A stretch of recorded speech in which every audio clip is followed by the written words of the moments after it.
We warned you a week ago that Matt Gaetz was going to be diving into Twitch, and he did. He actually had his first stream ever, and it was whatever the hit version of a thing is that only 6 people maximum watch at any particular time. Now that is seriously, supposedly his max viewership. 6, this many. Like they could be in the background of this one shot right now, all of the people who watched it simultaneously. So he was very excited. He had someone make a graphic. That's fun. And the weird thing is, like when I saw this headline, I didn't even believe it, man. I know I don't like him. I want to believe bad things, but I'm biased. But he has 1.7 million followers on Twitter.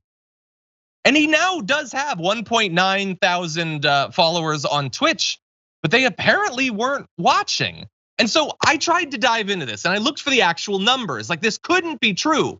So I went to Twitch Tracker to try to find information about the performance of his stream. And unfortunately, it doesn't even, there's no videos, there's no clips. They don't have any information about him, which probably isn't a good sign. What I do like there, if we could put that up for a second, is that it does identify on the left-hand side that he is both an affiliate and also the stream is 18+, which is very much a new policy for Matt Gaetz. So I'm glad that he's moving into that territory. But anyway, he left his chat running while he was offline. And the chatters did continue to talk, slamming him, leaving vulgar ASCII images in the chat, many depicting male genitals, calling him a pedo and things like that. So he is building a community, Rayyvana, if nothing else. I love this so much. First of all, shout out to all the offline chatters who are putting in the work trying to get Matt Gaetz banned. That's why they do that, which is why a lot of streamers sometimes will, if they're getting harassed, turn off offline chat so that they can't because people will put inappropriate messages in the chat and then report the chat to get the streamer banned. So fingers crossed that it works out for them. I would like to brag that I have more followers on Twitch than Matt Gaetz. I also have hundreds of more average viewers. So get owned, Matt Gaetz. Get owned, but it's really funny because I mean, what he's trying to do, right? He's a younger Republican politician.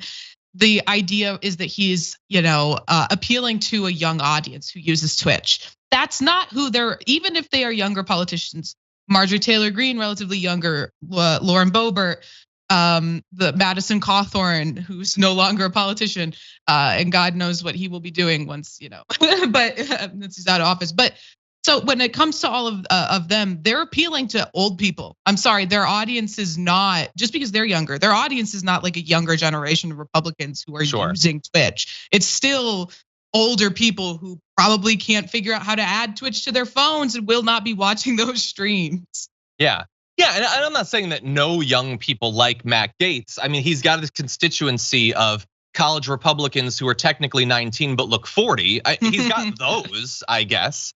But anyway, no, I don't think it's gonna be. And by the way, you gotta love a guy following up, apparently, seemingly narrowly dodging a underage human trafficking scandal, and then immediately diving into Twitch. Don't start dancing on TikTok, Matt Gaetz.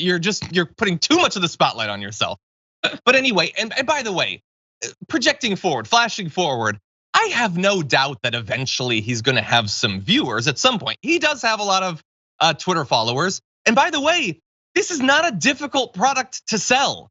Just having someone yelling at you if you're a really fragile white male, that you are simultaneously the best person in the world and also the biggest victim on the planet, that is always going to appeal to some people. Having a guy like Matt Gaetz, criticizing, I don't know, She-Hulk or something, there are gonna be some really pathetic, weak, fragile, broken men that are gonna tune into that. But it does not look good to start off with 6 viewers, though. Like you were just teeing yourself up for well-deserved mockery. Yeah, I mean, deeply embarrassing. Deeply embarrassing. And by the way, I just want to give a little bit of credit to Hasan, who so he tweeted out this thing like linking the child predators on Twitch to Matt Gaetz, which is funny. And then he tweeted out, "This is certainly what we need on the platform about Matt Gaetz." To which Matt Gaetz replied, "I agree. Thanks for tuning in, Hasan. Don't forget to subscribe," which might be sarcastic or not, I don't know, and I don't particularly care.